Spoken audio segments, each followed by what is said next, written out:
Kita meminta bisa nggak kertas suara itu misalnya kan ini peta nih.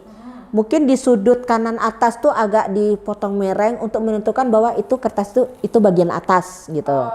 Dan posisinya tuh sebelah kanan misalnya, sehingga itu gambarnya ke arah kita, jangan nanti taruh ke ada yang kalau misalnya taruh atas ya tapi nggak disosialisasikan nanti dilihat terbalik pula nanti.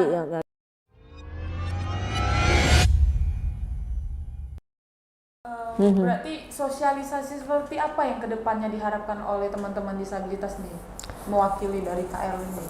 Ya kalau saya sih berharapnya begini, karena kan disabilitas ini mix ya, ragamnya kan berbeda-beda. Nah kalau mungkin yang kalau untuk teman-teman netra dan itu lebih ke ya dia tentu aksesibilitas ini alat untuk media mereka memilih itu lebih bisa mereka akses. Karena teman netra ini sebenarnya kalau dia difasilitasi dari awal adanya template, ada ini terus juga sosialisasi. Ya kalau saya berharap caleg-calegnya juga lah kalau sosialisasi jangan cuma ke pejabat-pejabat atau ibu-ibu PKK yang sudah dianggap. Tapi ketika kita disabilitas juga lah. Ini kadang kita disuruh milih ini siapa lah orangnya. Kita kan nggak kenal gitu kan. Nah kita juga berharap begitu. Ya misalnya gini. Ada dapil satu tuh berapa orang sih calegnya gitu kan. Nah maunya kan mereka juga memanggil kita juga untuk jadi teman-teman jadi tahu oh ini ya visinya, oh ini misinya untuk disabilitas apa ya kan kita jadi lebih enak dia teman-teman oh ini jadi dia punya pilihan. Nih enggak namanya ditulis pilih saya aja pilih ini. Yang mana orangnya kita nggak kenal yang fotonya nggak ada gitu kan. Nah, jadi itu kendala yang aja, Kak, gitu. Akhirnya kan hitung kancing baju ya kalau yang pakai kemeja pilih gitu kan macam kita ujian SD dulu. Nah berbicara tentang surat suara berdasarkan cerita kakak tadi kan berarti perlengkapannya alatnya ketika kita mau ke TPS itu kurang lengkap berarti ya. Benar. Contohnya seperti huruf braille gitu ya. Braille. Nah itu juga sempat sih kita membahas waktu itu. Ya. Kenapa enggak setiap apa namanya kan ada caleg itu kan misalnya ada foto atau nama foto-foto gitu kan. Nah di fotonya itu dikasihkan kode misalnya nomor 1 pakai braille-nya juga 1 gitu atau 2, 3 gitu kan pakai huruf braille sehingga teman paling setidaknya minimal kita bisa sosialisasi untuk nomor 1 nama bapaknya ini 2 ini 3 ini 4 ini 5 nah dia kan mereka tahu nih. Nah, tapi kalau nggak ada braille-nya, mereka nah, menurut dari panitia pemilu mengatakan kalau kita taruh huruf braille itu dianggap kertas suara rusak. Rusak kalau cuma 1 lembar yang dibuat seperti itulah. Kalau semuanya memang sudah sebagai contoh saja. Boleh, tapi lebih baik lagi kalau misalnya itu bisa dibuat. Semua kertas suara ada braille-nya. Sehingga kalau semua dibuat kan berarti nggak rusak dong. Memang seperti itu ketentuannya. Dan contoh rapi, iya gitu lagi. Contoh model baju itu kan seperti kalau kaos bentuknya kayak huruf T lah kalau misalnya cuma 1 baju iya itu sampel atau nggak bisa kita bajunya sebenarnya nggak ada lengan yang benarnya kalau yang lengan tuh berarti nggak sempurna. Tapi kalau dibuat baju semua berlengan, berarti kan memang seperti itu model baju. Kertas suara juga begitu. Kalau sudah ada braille-nya semua dari yang lembar pertama sampai berapa ribu lembar dicetak, ada braille-nya semua, berarti memang sudah seperti itu ketentuannya. Di mana dikatakan kertas itu rusak? Kan enggak gitu. Itu pertama. Kemudian yang kedua, kita juga mengatakan karena ini kita juga mempertimbangkan teman netra yang tidak bisa melihat. Kita meminta bisa nggak kertas suara itu misalnya kan ini peta nih. Mungkin di sudut kanan atas tuh agak dipotong mereng untuk menentukan bahwa itu kertas itu bagian atas gitu. Dan posisinya tuh sebelah kanan misalnya sehingga itu gambarnya ke arah kita, jangan nanti taruh ke ada yang kalau misalnya taruh atas ya tapi nggak disosialisasikan nanti dilihat terbalik pula nanti gitu kan. Yang kakak bilang tadi misalnya kita potong nih di atas. Apakah semua teman-teman disabilitas itu paham ketika kita kasih tahu? Ketika kita kalau kita sosialisasi mereka akan tahu. Oh begitu. Bahkan itu kalau kita bilang misalnya ke seluruh Indonesia pun yang penting timnya mengatakan itu semua ada kodenya, pasti mereka akan tahu. Oke. Nah itu yang ini. Nah, kalau teman-teman untuk intelektual, nah ini kan karena mereka kan ke daya ingatnya yang lambat. Nah, ini mungkin ya bisa difasilitasi untuk keluarganya untuk membantu dia memilih atau membantu menjelaskan, karena ya saya yakin memang tidak semua intelektual itu tidak punya daya tangkap ini, tapi kan dia ada tingkatannya ya, sedang, ringan, berat dan sebagainya gitu. Nah, itu mungkin yang bisa lakukan pendampingannya itu keluarga, dipanggil untuk menselesaikan ini. Tapi juga jangan lupa ya yang disabilitasnya diajak juga lah, jangan tentang keluarganya yang disabilitas tinggal di rumah gitu kan. Itu nggak fair juga ceritanya gitu. Nah, gitu.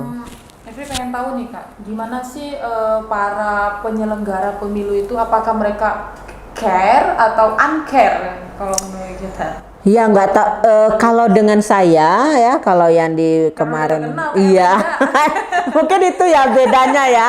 Kalau begitu saya datang itu mereka oh lah sini, oh pokoknya inilah pokoknya semuanya oh lah sini, oh minggir dikit, pokoknya difasilitasi perfect gitu ya. Walaupun nah pemilu, nah ini yang saya sangkan kemarin yang tahun lalu itu malah lokasinya lebih parah lagi. Di mana tuh? Di kampung saya juga. Cuman bedanya di Lantume kalau kemarin itu lokasi sekolah, aksesibelnya palingan kekurangan karena adanya step-step. Kalau ini dibuatnya di lapangan di depannya, memang lebih luas. Cuman lokasinya ya subhanallah, kalau buat hujan becek, kalau misalnya ini berbatu-batu, sehingga saya bilang oh ini enggak iya. Semakin itu sangat-sangat tidak aksesibel, dan itu menurut saya malah semakin bukannya makin dari hasil yang kita survei bukan semakin bagus, malah semakin luar biasa udah. Jadi itu yang saya lihatnya bahwa kok malah bukannya perubahan lebih baik, justru malah semakin buruk justru yang terjadi. Walaupun pihak penyelenggara mengatakan ya kayak mana karena kita lokasinya alasannya banyak lah, ya udahlah. Saya juga ketika berbicara ini jadi kadang-kadang begini berpikir, jadi kalaupun kita melakukan survei kita mengeluh kalau semua akhirnya perubahannya nggak ada, ngapain gitu kan. Nah itu pertanyaannya akhirnya, jawaban yang kita dapatkan seperti itu, ya udahlah terserah aja lah mereka penyelenggara, akhirnya kan seperti itu. Nah tadi seperti kakak bilang di sekolah kadang ketika masuk ke TPS ada batu-batu atau kadang becek gitu, itu bagian kepemiluan. Nah kalau berdasarkan pengalaman, mau korek sedikit nih dari Kak Erlin, berdasarkan pengalaman misalnya kalau ke gedung-gedung pemerintahan gimana? Nah, kalau gedung pemerintahan seharusnya imbang nih. seharusnya gitu kan. Cuman ya kalau untuk saya, kalau ini berbicara terpaksa hanya Banda Aceh ya. Karena perbandingannya kita ada tetangga kita, ada Aceh Besar sebenarnya. Banda Aceh aja Kak, jangan sekali. Nah itu makanya kalau misalnya perbandingan ke Aceh Besar yang paling sering saya kunjungi. Nah, kalau gedung pemerintahan di Banda Aceh itu kan kalau kita bicara aksesibilitas, pasti mereka bilang ini Kak kita bangunan lama, ya. Jawaban itu kalau kemanapun saya pergi, Pak ini kok masih bertangga, belum ada ininya bidang miringnya, misalnya saya bilang gitu kan. Iya Kak ini kita baru bangunan lama, nggak usah lah Pak di semen, pakai kayu pun jadi, saya bilang. Maksudnya kita yang penting kan kita diberi aksesnya gitu. Nah, cuman memang rata-rata di Aceh ini kan gedungnya lantainya paling sedikit 2 gitu kan, gedung pemerintahannya hampir rata-rata tuh. Yang kota Banda Aceh ataupun provinsi itu rata-rata kan gedungnya tingkatnya 2 gitu kan. Nah, sehingga cuman pasti yang lantai 2 itu rata-rata belum punya akses bagi disabilitas, khususnya kursi roda. Nggak ada lift, nggak ada ram gitu. Kalau kita tanya anggarannya nanti susah dan sebagainya, dan itu masih banyak kita temuin. Dia kalau misalnya sebatas lantai satunya saja itu ada yang memang sudah memfasilitasi RAM, walaupun yang terkadang kesadaran pengguna RAM misalnya gini, kayak di beberapa saya temuin itu kadang sepeda motor diberdirinya di depan RAM, sehingga jadi fungsi RAM-nya tuh cuman kita pakai, itu kan juga menjadi ini juga. Jadi kadang-kadang kita mikir ini udah dibuat, dihambat juga lagi gitu. Nah itu yang paling sering muncul di lapangan gitu. Bahkan kalau kita bilang kok gedung pemerintahan di sini masih bisa dihitung dengan jari yang punya aksesibilitasnya. Kemarin sudah buat penelitian seperti itu. Sudah. Bukan kalau dibilang penelitian secara langsung tertulis enggak, tapi kalau survei, karena saya orangnya memang orang keliling-keliling dan itu hampir semua bangunan publik khususnya gedung pemerintahan hampir saya kunjungi semua dan hampir hanya masih bisa dihitung dengan jari yang memiliki aksesibilitasnya baik. Ya, oke. Emily mau tahu nih Kak, mungkin teman-teman yang lain juga pengen tahu gitu ya kan. Menurut Kakak, berapa persen nih ketika dilaksanakan pemilu di Indonesia, termasuk di Aceh, termasuk juga di Banda Aceh, seberapa persen care pedulinya mereka terhadap kawan-kawan penyandang disabilitas, whatever penyandang disabilitas mau jenis apa gitu. Seberapa persen nih? Kita hitung persen nih, coba hitung dulu persennya. Apakah 10% dari 100% ya, coba. Saya nggak berani bilang kalau care-nya. Kita jujur-jujur aja. Iya, maksudnya gini, kalau saya kan melihatnya di lokasi saya, cuman waktu saya ngelihat itu memang tingkat pemilihnya dulu lah. Teman-teman disabilitas yang ada di kampung saya juga nggak tahu apakah mereka memilih semua atau tidak gitu kan. Itu kan jadi pertanyaan kembali ya, walaupun data terakhir yang saya terima dari Bawaslu juga itu untuk se-Aceh itu kan ada 11.000 jiwa yang terdaftar gitu. Tapi yang memilih nggak sampai segitu. Kalau nggak salah saya 8.000 ya kalau nggak salah yang memilih untuk seluruh Aceh gitu. Dan kayaknya nggak sampai segitu juga kali. Karena saya menyadari bahwa saya saja di rumah, saya berdua dengan abang saya pengguna kursi roda. Waktu hari memilih, abang saya nggak mau memilih. Saya tanya kan, kenapa abang nggak milih?